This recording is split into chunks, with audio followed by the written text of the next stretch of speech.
হজ বিষয়ে বিস্তারিত জানতে চাই। হজ কাদের উপর ফরজ, হজের ফজিলত কি, হজ না করার ক্ষতি কি? এক কথায় অনেকগুলো প্রশ্ন আপনি করেছেন দর্শক। এর পরের প্রশ্ন হলো হজ কত প্রকার ও কি কি, এর মধ্যে কোন হজ করা উত্তম? আগামী বছর আমি হজে যাব ইনশাআল্লাহ, কোন হজ করার পরামর্শ আপনি দিবেন? হজের সফরে একজন হজযাত্রী নামাজ কসর করবে নাকি পূর্ণ নামাজ পড়তে হবে? বর্তমানে সৌদি সরকার নির্দিষ্ট শর্ত সাপেক্ষে মহিলাদের মাহরাম ছাড়া হজ করার অনুমতি দিয়েছে। এই অনুমতি গ্রহণ করে মাহরাম ছাড়া হজ করা যাবে কি না? এরপরে প্রশ্ন হলো বদলি হজ কিভাবে করে, নিয়মটা একটু জানাবেন দয়া করে। আমি হজে যাব, হজের পেমেন্ট করার জন্য অফিস থেকে অ্যাডভান্স টাকা নিয়েছি, এই টাকায় হজ করলে হজ কবুল হবে কিনা?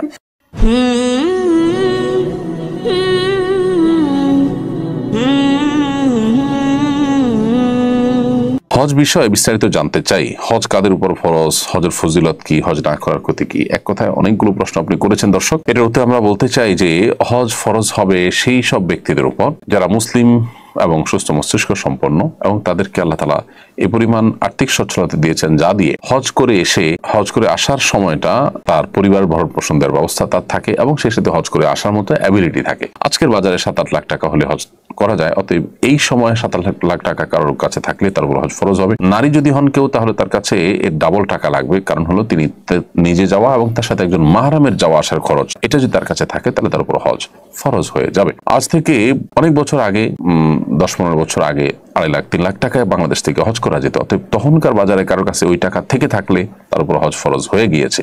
অতএব তিনি যদি তখন হজ না করে থাকেন, তাকে পরবর্তীতে যে কোনো সময় হজটা করতে হবে। এছাড়া হজের ফজিলত অপরিসীম। নবী সাল্লাল্লাহু আলাইহি ওয়াসাল্লাম বলেছেন, আল হাজ্জুল মাবরুর লাইসা লাহুল জাযাউ ইল্লাল জান্নাহ। একটি ভালো হজ, যে হজের মধ্যে কোনো অকল্যাণ নেই, যে হজে কোনো পাপাচার নেই, সেরকম একটি হজের বিনিময় জান্নাত ছাড়া আর কিছুই নয়। অন্য হাদিসে আসছে নবী সাল্লাল্লাহু আলাইহি ওয়াসাল্লাম বলেছেন, মান হাজ্জা ওয়া লাম ইয়াফসুক ওয়া লাম ইয়ারফুস রাজা কায়াউমি ওয়ালাদাতহু উম্মুহু। যে ব্যক্তি হজ করলো এবং হজ করে কোনো গুনাহের কাজ করলো না, পাপের কাজ করলো না এবং কোনো নারীঘটিত অপরাধ করলো না, সে ব্যক্তি হজ করে ফিরে আসেন সদ্য ভূমিষ্ঠ হওয়া নবজাতক শিশুর মতো নিষ্পাপত্ব নিয়ে। আর যদি কেউ হজ এর সামর্থ্য রাখেন, এরপর হজ না করেন, নবী সাল্লাল্লাহু আলাইহি ওয়াসাল্লাম তার ব্যাপারে সতর্ক করেছেন যে সে ইহুদি হয়ে কিংবা খ্রিস্টান হয়ে মরুক, তারপরে তার কোনো দায় দায়িত্ব নেই। এরপরের প্রশ্ন হলো হজ কত প্রকার ও কি কি, এর মধ্যে কোন হজ করা উত্তম? আগামী বছর আমি হজে যাব ইনশাআল্লাহ, কোন হজ করার পরামর্শ আপনি দিবেন?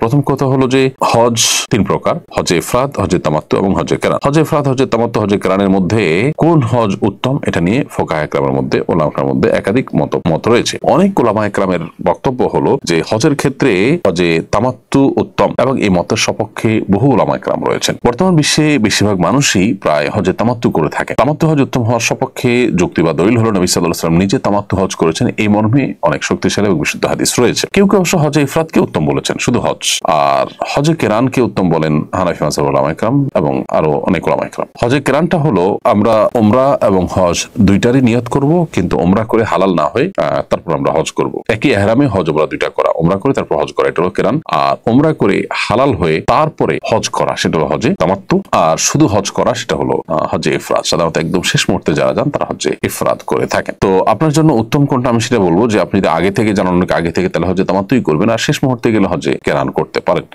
হজের সফরে একজন হজযাত্রী নামাজ কসর করবে নাকি পূর্ণ নামাজ পড়তে হবে? হজের সফরে হজযাত্রী যদি মুসাফির থাকেন তাহলে তিনি অবশ্যই কসর করবেন, আর না হলে তিনি পূর্ণ নামাজ পড়বেন। মুসাফির এবং মুকিমের সংজ্ঞা কি? এসব ক্ষেত্রে উলামায়ে আহনাফের দৃষ্টিভঙ্গি হলো 15 দিন যদি কোথাও থাকার কেউ নিয়ত করে তাহলে সে মুকিম হিসাবে বিবেচিত হবে এবং মুকিম হিসাবে বিবেচিত হওয়ার কারণে তিনি পরিপূর্ণ নামাজ পড়বেন। ধরুন কেউ মক্কায় 15 দিন থাকবেন, মদিনায় 15 দিন থাকবেন, তাহলে তিনি মুকিম হিসাবে বিবেচিত হবেন। 15 দিনের নিচে যদি কোথাও থাকেন তাহলে তিনি মুসাফির হিসাবে বিবেচিত হবেন, তখন তিনি একাকী বা নিজেরা জামাতে নামাজ পড়লে তখন কসরের নামাজ পড়বেন। আর এছাড়া মক্কা থেকে মদিনা যাওয়া আসার পথে যে নামাজগুলো, সেগুলো তো অবশ্যই কসর হবে। হ্যাঁ, যদি ইমাম সাহেব স্থানীয় হন, তার পিছনে নামাজ পড়েন, তাহলে তো আপনি পরিপূর্ণ নামাজ পড়বেন। এরপরে প্রশ্ন করেছেন একজন, বর্তমানে সৌদি সরকার নির্দিষ্ট শর্ত সাপেক্ষে মহিলাদের মাহরাম ছাড়া হজ করার অনুমতি দিয়েছে। এই অনুমতি গ্রহণ করে মাহরাম ছাড়া হজ করা যাবে কি না?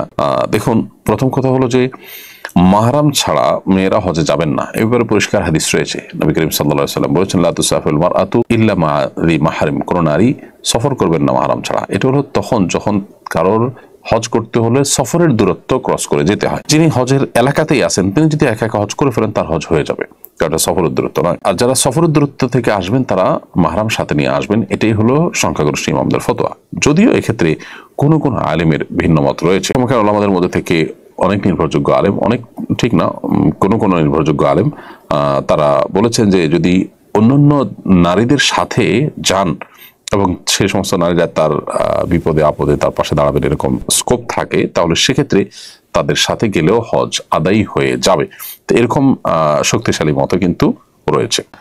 এরপরে প্রশ্ন হলো বদলি হজ কিভাবে করে, নিয়মটা একটু জানাবেন দয়া করে। বদলি হজের নিয়ম হলো নিজের হজ আগে করতে হবে অন্য কোনো বছরে, এরপরে আপনি বদলি হজ করতে পারেন। যার তরফ থেকে বদলি হজ করবেন তাকে আপনি তার তরফ থেকে আপনি নিয়তটা করবেন, অর্থাৎ যখন আপনি ইহরাম পরে নিয়ত করতেছেন আল্লাহ আমি তামাত্তু হজের জন্য হাজিরা দিলাম লব্বাইক, তখন আপনি নিয়ত করবেন আল্লাহ আমি অমুকের ছেলে অমুক বা অমুকের তরফ থেকে আপনার কাছে হজের জন্য হাজিরা দিচ্ছি। এরপর লব্বাইক আল্লাহুম্মা লব্বাইক পড়া শুরু করবেন, তার পক্ষ থেকে নিয়ত করে স্টার্ট করবেন। এরপরে পুরো হজের অন্য সব কার্যক্রমগুলো আপনি একা হজ করলে যা যা করতেন এখানেও তা করবেন। দোয়ার জায়গাগুলোতে তার জন্য বিশেষভাবে দোয়া করবেন, নিজের জন্য আপনি দোয়া করতে পারবেন। এ হলো হজ্জে বদল বা বদলি হজের নিয়ম। আলাদা কোনো প্রসেস নেই যে বদলি হজে আলাদা কোনো কাজ করতে হবে, শুধুমাত্র নিয়তের সময় তার নিয়তটাকে ইনক্লুড করা ছাড়া। এছাড়া আমাদের অনেকে আছেন যারা বদলি হজ করেন আবার পারিশ্রমিক নেন। এ ব্যাপারে হাম্বলি মাযহাব উলামায়ে কেরাম যদিও পারিশ্রমিক নেওয়া জায়েজ বলেছেন, কিন্তু হানাফি মাযহাব উলামায়ে কেরাম এটাকে কড়াভাবে নিষেধ করেন এবং এই মতটা অধিকতর যুক্তিযুক্ত। যার কারণে বদলি হজ করে আপনি বিনিময় নিলেন, যার বদলি হজ করলেন তার কাছ থেকে, তার ওয়ারিসের কাছ থেকে, এটা কিন্তু জায়েজ হবে না। আমি হজে যাব, হজের পেমেন্ট করার জন্য অফিস থেকে অ্যাডভান্স টাকা নিয়েছি, এই টাকায় হজ করলে হজ কবুল হবে কিনা?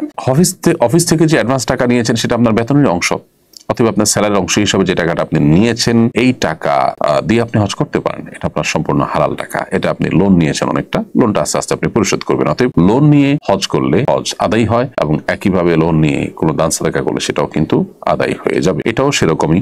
অতএব আপনার এই হজ আদায় হবে ইনশাআল্লাহ তাআলা।